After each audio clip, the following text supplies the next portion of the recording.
Bonjour à tous et bienvenue pour ce qui devrait être la première vidéo de l'année, puisqu'on va parler donc d'un petit Samsung qui est sorti il y a quelques temps, le Galaxy Note 20. Avant ça, petite parenthèse, comme vous voyez, il y a de la lumière derrière, et oui, grâce à un contact qui m'a contacté justement, j'ai des petites lumières sympathiques, en plus de ça, je peux régler, je vous en parlerai dans une prochaine vidéo, mais ce qui fait que ça donnera un côté plus coloré. Vu comment est un petit peu mon environnement, c'est un peu compliqué, je sais pas comment je pourrais améliorer ça, mais ça donnera un petit peu plus de vie à cette partie du monde où vous me voyez. Revenons au Galaxy Note 20 qui est sorti donc il y a quelques temps, il est sorti un peu moins cher et encore heureux que donc le Galaxy Note 20 Ultra, et ce qui fait que ce Galaxy Note 20 5G vient un petit peu donc remplacer les Galaxy Note 10 bien évidemment, et se met un peu en dessous de ce qui est proposé par le Galaxy Note 20 Ultra, en étant aujourd'hui, et je vérifie pour le coup, à 800 €, donc il a descendu depuis, et pour le coup, ça le rend un petit peu plus intéressant aujourd'hui. Ce Galaxy Note 20 est intéressant pour pas vraiment grand chose. On va entrer dans le vif du sujet, et une des premières choses qu'on va rencontrer dans le design, alors déjà une chose très bizarre, c'est qu'on n'est pas du tout sur le même design, que ce soit entre le Note 20 Ultra et le Note 20 5G, on n'est pas du tout sur le même design. On a quelque chose qui est vraiment très différent, et ce qui fait que déjà on a vraiment l'impression qu'on a deux équipes qui ont travaillé en parallèle sur le produit, avec des objectifs totalement différents. Ça se ressent encore plus derrière sur le produit en lui-même. L'une des particularités qui a été mise en avant lors de la conférence, il y a quelques mois maintenant, ça a été le dos qui devait reproduire l'effet de verre sous la main. Alors oui, mais non. On sent tout de suite que c'est du plastique, et sur un produit à 1000 €, clairement, aujourd'hui, la tendance à dire le plastique à 1000 € ça le fait pas trop, bah ça persiste, hein. Le Galaxy S5 c'était bien loin. Le problème c'est que forcément, face à des produits qu'on a, et qu'on a forcément même à 600, 700 €, feront beaucoup plus premium. Clairement, en main, on n'a pas l'impression d'avoir un smartphone premium. C'est déjà un vrai gros problème, parce que pour le coup, on paye un produit très cher et on n'a pas la sensation d'avoir un produit cher. Alors pour ceux qui sont moins regardants sur le design, ça peut passer, mais pour ceux qui sont justement regardants sur le design et qui veulent quelque chose de premium, pour le coup, je suis pas du tout la logique de Samsung. L'idée est de remplacer le plastique, mais je comprends pas pourquoi. Je comprends pas pourquoi ils ont mis autant d'énergie à vouloir remplacer quelque chose qui marchait très bien. Alors peut-être pour le côté moins cassant, mais je l'explique pas autrement. Autre chose, cette année, Samsung a mis en avant le côté non incurvé de ses écrans. Pourquoi? À part ce démarqué, je vois pas trop, et ça se ressent un petit peu aussi sur la prise en main. Je suis pas spécifiquement contre ou pour, mais force est de constater que, comparativement à ce que propose un Oppo Find X2 Pro, ou encore donc le Xiaomi Mi 10 que j'ai pu avoir il y a quelques mois de ça, qui sont aussi grands, la prise en main est moins bonne. On a l'impression d'avoir quelque chose d'un petit peu plus gros, d'un peu plus pâteau, et moins agréable en main, je sais pas, j'ai l'impression qu'il est plus large que les autres. C'est qu'une impression due au fait incurvé, et le côté incurvé mais moins que ce que proposent les Oppo et Xiaomi au dos accentue cet effet-là. Ça, c'est vraiment les premières choses. Après, globalement, je trouve que les finitions sont plutôt bonnes, mais autre chose, toujours dans le design, la partie photo, les capteurs photo. On en reparlera dans... je vous montrerai les photos, mais niveau design, j'ai un peu du mal à suivre, et cette année, Samsung, sur la gestion du design, je l'ai trouvé pas super intéressant, mais ça persiste parce qu'on a 3 capteurs avec un côté très large. On a aussi un capteur pour le micro et un flash, mais ça ne remplit pas en fait l'ensemble, donc ce qui fait que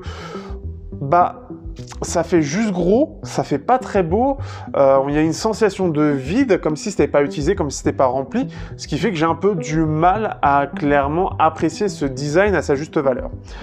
Au-delà de ça, on est sur une espèce de doré un peu rosé. Vous allez le voir, hein, selon les plans, ça va plus sur le doré ou ça va plus sur le côté rosé. Donc, il faut aimer. Alors après, ça, c'est chacun ses goûts. Bon, je suis pas... Voilà, il n'y a rien de spécial pour moi. On a un écran qui est très grand, qui est pas mal, qui est donc un non incurvé, avec le trou en façade pour la caméra qui est central. Pour le coup, le fait que ce soit central, moi, ça me dérange un petit peu, puisque je préfère plutôt que ce soit sur le côté, ça reste plus discret, pour l'avoir sur le Honor View 20 depuis déjà quelques temps, hein, ça fait beaucoup de temps que je me le trimballe, c'est ce qui reste beaucoup plus discret, surtout qu'il est bien implémenté par rapport aux notifications, alors que là, ça le met beaucoup plus en avant.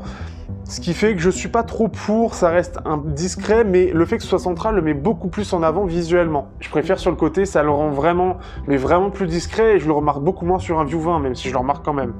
Autre chose un petit peu particulier et qui va continuer un peu dans l'effet de finition, c'est sur les coins de l'écran. On a des bords qui sont plus épais sur les coins, ce qui fait que pareil, ça accentue cet effet où on n'a pas l'impression d'avoir un côté ultra premium, alors que pourtant c'est très bon. Mais là, ça se voit, ça se ressent, on n'a pas quelque chose qui est égal partout.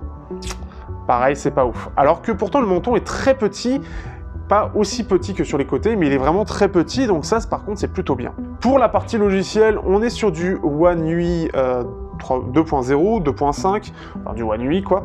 Et oui, aujourd'hui je suis beaucoup moins technique de ce point de vue-là, et ce qui fait qu'on est sur une expérience Samsung, tout ce qu'il y a de plus classique, c'est plutôt fluide, ça fonctionne plutôt bien, mais on a toujours un effet un petit peu de lourdeur qui persiste par rapport à d'autres surcouches plus réactives. C'est toujours le petit truc qui reste, ce qui fait que je n'ai pas été spécifiquement emballé par cette surcouche en termes d'expérience, en termes de rapidité, mais par contre elle fonctionne bien pour tout ce qu'on demande, tout ce qu'on veut, elle est toujours assez complète, elle est toujours bien pensée globalement, il n'y a pas grand chose à dire. Le problème étant, et surtout sur un smartphone à 1000 €, et on va en revenir avec l'écran, le problème étant que l'ensemble est en 60 Hz. Et ça, c'est un des, entre guillemets, énormes défauts du produit. Alors le fait que ce soit à 120 Hz, je m'en fous, mais à 90 Hz, on sent la différence. Et au quotidien, j'ai toujours le Oppo Find X2 Pro, enfin Find X2 Neo qui est en 90 Hz. Pour le coup, j'ai pu le garder plus longtemps, on verra combien de temps, mais j'apprécie beaucoup le produit. Et le 90 Hz, il fait aussi cet effet-là. Le fait qu'on ait cette absence de 120 Hz ou de 90 Hz est absolument incompréhensible. Je ne comprends pas du tout l'absence de cette spécificité. À part pour l'autonomie, on y reviendra. Mais ce qui fait que, pareil, ça accentue cet effet de pourquoi ce produit est aussi cher. On a du mal vraiment à le comprendre. Et ce qui fait que, voilà, on a un superbe écran, on a quelque chose qui est bien optimisé, qui est bien fluide, etc. Mais pas en 90 Hz. Et malgré qu'on a un excellent écran non incurvé, on aurait pu au moins le mettre en 90 Hz, surtout que les Galaxy S20 l'intégraient moins cher. Alors oui, il y a le stylet, etc., mais je trouve ça absolument pas du tout compréhensible. Donc là, il va falloir m'expliquer un petit peu, pareil. C'est d'ailleurs, je trouve, l'un des plus gros défauts techniques, on va dire, sur les caractéristiques techniques que l'on peut retrouver, et ça se ressent, et ce qui fait que l'effet des 90 Hz, le fait que ce soit plus fluide, donne aussi une impression d'un peu plus de rapidité, mais c'est vraiment juste une impression. Mais ce qui fait que ça a quand même son effet, et ça donne aussi son côté un peu plus pâteau. Et ça, c'est vraiment dommage. On va partir un petit peu sur le côté stylet, qui est une des particularités de ce Galaxy Note 20, et tout dépend de votre utilisation. Si vous avez déjà eu des Galaxy Note et que vous avez déjà pu utiliser le stylet, ça peut être sympathique pour montrer des schémas, pour faire des croquis ou pour dessiner. Ça va dépendre de ce que vous voulez faire. Vous pouvez faire aussi des petites notes si vous préférez écrire.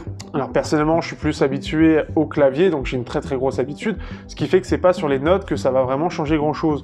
Mais le fait de dessiner, je l'ai déjà montré sur d'autres Galaxy Note, et vous pouvez voir dans certains plans, certains qui ont dessiné avec PenUp, l'application qui permet notamment de soit juste colorier, des petits trucs, des petits dessins de coloriage, et vous coloriez les cases, alors de façon soit naturelle, où vous coloriez vraiment, soit vous cliquez pour remplir les cases, si vous voulez faire plus simple. Et ce qui fait que ça, j'aime bien. J'aime bien, je trouve que c'est une bonne idée, c'est une bonne chose, et c'est toujours aussi appréciable de voir des choses, des gens qui dessinent, qui sont absolument impressionnants. Et là-dessus, clairement, on est sur quelque chose de très positif. Après, est-ce que c'est indispensable? Je ne sais pas. De ce que j'ai vu, apparemment les prochains Galaxy S intégreraient le S Pen. C'est pas plus mal de simplifier les gammes. On aura des petites choses en plus sur ce stylet qui a été mise très en avant lors de la conférence. Le fait qu'on peut l'utiliser par exemple pour prendre des photos, etc. C'est cool, mais à part pour des créateurs, je ne vois pas réellement à qui ça sera très utile. Si vous passez votre temps à prendre des selfies sur Instagram et que justement vous voulez quelque chose avec de l'aisance, pourquoi pas? Mais après, tous les petits gestes qu'ils ont mis, c'est un peu comme ce qu'on avait vu avec le Galaxy S3 à l'époque, avec les gestes devant la caméra. C'est sympathique, mais qui va réellement l'utiliser? Je me pose réellement la question. Surtout que, bon, c'est pas super précis non plus. Au-delà de ça, c'est un stylet classique. Aujourd'hui, les Galaxy Note, on connaît, donc ça dépend de ce que vous cherchez de ce point de vue-là. On va passer maintenant un peu à la photo, qui est un peu l'autre élément. On pourra mettre les autres petites choses de côté pour plus tard. La photo sur ce Galaxy Note 20. On est sur le capteur principal 12 mégapixels comme ce qu'on avait sur les Galaxy S10. Et on a un 64 mégapixels qui permet de capturer de la 8K à 30 fps, avec aussi un grand angle pour justement avoir le grand angle. Le capteur de 64 mégapixels a une double utilisation en plus de ça, et très particulière. Il va servir de x3 donc d'un téléphoto pour aider au capteur 12 mégapixels de base. Donc ça, c'est une première chose, et ce qui fait qu'on va capturer du 16 mégapixels, si je dis pas de bêtises. Donc normalement qui est censé être sans perte. C'est très particulier déjà, puisqu'on va utiliser qu'une toute petite partie de ce 64 mégapixels afin d'avoir un x3, et ce qui fait que c'est un x3 qui est logiciel dans un capteur qui est en 15 mm, enfin équivalent 15 mm, comme le 12 mégapixels. Et c'est là le truc le plus bizarre dans ce Galaxy Note 20, en plus déjà du 60 Hz, c'est d'avoir en fait la possibilité soit de capturer des clichés en 12 mégapixels via le principal, soit, quand il fait beau temps bien évidemment, de capturer des clichés en 64 mégapixels via le téléphoto x3. Ce qui n'est pas un téléphoto au final. Donc ce qui fait qu'en gros, quand vous allez vous mettre en 64 mégapixels, vous ne serez pas sur le même capteur. C'est la première fois que je vois ça. Alors on avait déjà, je crois que ça avait déjà été le cas sur un Galaxy S20. Vous voyez, j'ai un peu perdu sur mon côté technique des smartphones. Mais ce qui fait que c'est un peu étrange, ce qui fait qu'on n'a pas exactement le même traitement, puisque le 64 mégapixels aura tendance, au vu de son utilisation en x3, à essayer de capturer un peu plus de netteté et de contraste, donc faire une photo un peu plus flatteuse pour qu'elle soit, en tout cas elle semble à l'écran, qu'elle soit un petit peu plus jolie, un peu plus nette, etc. Ce qui fait qu'on n'a pas exactement le même traitement. Alors c'était déjà le cas pour d'autres capteurs qui passaient de 12 en 48, où on avait quelque chose de plus fin, mais on pouvait perdre en contraste, etc. Mais ici on n'est clairement pas sur les mêmes capteurs. Par contre, globalement, on reste sur la même colorimétrie, etc. Mais on n'a pas exactement le même rendu. Donc c'est un peu différent. Je vous conseille de regarder les photos, vous faites votre propre avis, vous avez l'album photo en plus de ça en dessous, et vous avez la possibilité aussi, il y a une vidéo dans le tas, avec de la vidéo 4K 60 fps. Alors normalement ça a dû être remis à 30 fps par Google Photos. Ce qui fait que on a des photos qui sont jolies, c'est plutôt bien maîtrisé, c'est quand même vraiment pas mal du tout. On a globalement des très bonnes photos avec une bonne gestion entre les capteurs au niveau de la colorimétrie, et même de nuit, en nuit totale, ils se démerdent plutôt bien. Les autres smartphones que j'ai, qui sont malheureusement pas aussi haut de gamme, donc je ne peux pas comparer, ne font pas aussi bien, et de nuit sont complètement largués, avec un focus qui est complètement foireux ou beaucoup trop sombre. Donc on peut arriver quand même à des bons résultats, ce qui fait que c'est plutôt sympa. Au niveau du processeur, on est sur le processeur Exynos, j'ai plus le nom exact et on s'en fout, c'est le dernier qu'il y a sur les S20 et les Ultra. Par rapport à par rapport à un Snapdragon 855, quelle est la différence? Alors globalement, on va avoir un smartphone qui va être un peu moins puissant. C'est quelque chose qui a été mis en avant, très en avant avec le Galaxy S20, mais le plus gros problème de ce processeur, parce que c'est pas si grave si le processeur est un peu moins bien. J'utilise au quotidien aujourd'hui un Snapdragon 765 après avoir eu d'autres haut de gamme, et clairement la différence est très minime. Aujourd'hui, on peut avoir une très bonne expérience avec un processeur sans avoir besoin du dernier Snapdragon. Mais le gros problème de cet Exynos, alors d'une part en jeu, mais j'en parlerai pas, il chauffe beaucoup et il a tendance à se brider, alors après à voir avec les mises à jour, mais surtout l'autonomie. On est sur une batterie de 4000 mAh avec du 60 fps en termes d'écran. Alors un très très bel écran, mais 60 fps, ce qui fait que ça va moins consommer, et justement on n'est pas censé avoir quelque chose d'aussi entre guillemets médiocre, par exemple, qu'un Oppo Find X2 Pro qui se retrouve avec du 120 Hz. Et on se retrouve avec un problème que je connais bien chez Xiaomi à l'heure actuelle. C'est un problème que je mets beaucoup en avant, je les bâche beaucoup, mais c'est pas les seuls. On a une autonomie qui clairement devrait être bien meilleure. En gros, on se retrouve avec du 6 heures, 5h30, 6h30 écran allumé, c'est insuffisant. Et c'est peut-être d'ailleurs malheureusement pour ça qu'ils sont passés aux 60 Hz sur l'écran. On est sur quelque chose qui est vraiment limite pour du 60 Hz. Ça aurait dû être, je pense, pour moi, l'argument ultime, on a mis du 60 Hz pour avoir une putain de batterie. Parce que si je prends le Oppo Reno 4 que j'ai testé il y a quelques temps, avec un Snapdragon 765, gravé en 7 nm, comme tout le monde, blablabla, eh bien j'arrive presque aux 10 heures. Mon Honor View 20, qui est increvable, arrive toujours avec, sans parler de Bluetooth, etc., on peut arriver jusqu'à du 10 heures, 8, 10 heures. Maintenant, avec tout ce que je fais, on est sur du 7 heures facile, avec quelque chose qui consomme et ceci et cela. Et le Galaxy Note 20 n'arrive pas à ça. Et ça, c'est très problématique parce qu'aujourd'hui, l'autonomie, c'est important. C'est important, et surtout, quand on est en 60 Hz, on est censé avoir ça comme argument face à la concurrence. Ce n'est pas le cas, et c'est le plus gros problème de l'Exynos, qui malheureusement reste plutôt performant, mais beaucoup trop gourmand en ressources. Est-ce que c'est parce que Samsung ne sait pas gérer ses ressources, ou est-ce que c'est parce que le processeur est beaucoup trop gourmand? On ne saura jamais vraiment. On a fait un peu le tour de ce téléphone, donc que peut-on en penser? En tout cas, quel est mon avis dessus? Parce qu'aujourd'hui, c'est plus des tests, c'est des avis. Eh bien, au-delà du fait que je suis un peu blasé, et c'est pour ça que je me suis beaucoup calmé sur les smartphones, le Galaxy Note 20 a été un réel calvaire pour moi. J'en rajoute à chaque fois, mais ce qui fait que le problème étant que j'ai pris absolument aucun plaisir. C'est un bon smartphone équilibré, certes, avec le stylet en plus, avec des photos de qualité, globalement, même si ça peut manquer un peu de détails, et après, c'est à vous de vous faire votre propre avis. Mais je l'ai trouvé fade. Fade, alors, de par son autonomie, du manque du 108 mégapixels qui peut ajouter vraiment un côté, une netteté supplémentaire, que là il n'a pas, on a un vrai téléphoto x3, parce que ça aurait pu être utilisé en 8K sur le principal et un téléphoto de qualité qui soit stabilisé, surtout vu le prix, ça aurait pu être sympathique. Ici, on sent qu'il y a eu des choix un peu étranges. Pourquoi le 64 mégapixels n'est pas utilisé en principal? Il y a des choses que je comprends pas dans ce smartphone, clairement pas.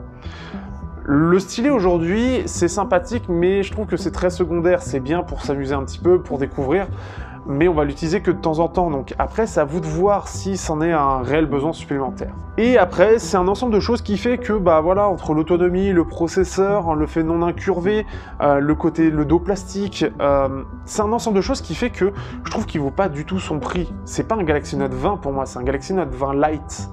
Ça fait vraiment cet effet-là. C'est un téléphone qui vraiment a l'effet d'un téléphone. Alors la 8K c'est secondaire, ça fait vraiment le côté marketing, mais sans ce côté 8K avec juste un vrai x3 et toujours le 12 mégapixels, vendu 600-700 €, ça aurait été beaucoup plus compréhensible. Là j'ai beaucoup de mal à comprendre le produit, et ce qui fait que ça m'a pas du tout intéressé de le tester. C'est assez horrible à dire, mais ce qui fait que je n'ai pas compris le produit, je l'ai trouvé moins intéressant que d'autres produits que j'ai déjà. Il est bien dans ce qu'il fait, mais il est juste bien. Il y en a qui font mieux, et l'expérience globale utilisateur n'est pas super sympa. Ce qui fait que c'est un produit lambda, mais qui coûte beaucoup trop cher, et il vaut mieux se tourner, si vous n'êtes pas intéressé par le stylet, toujours chez Samsung, du côté des S20 qui seront beaucoup plus intéressants. J'espère que vous aurez apprécié ce test. Je remercie au passage le Café du Geek qui me permet de tester ça. Vous allez avoir les Galaxy Buds Live qui vont arriver en test très prochainement aussi. J'aurai aussi des choses à dire. J'espère que vous aurez apprécié ce test, en tout cas cet avis, et on se dit à bientôt pour de prochaines vidéos sur Technoïd.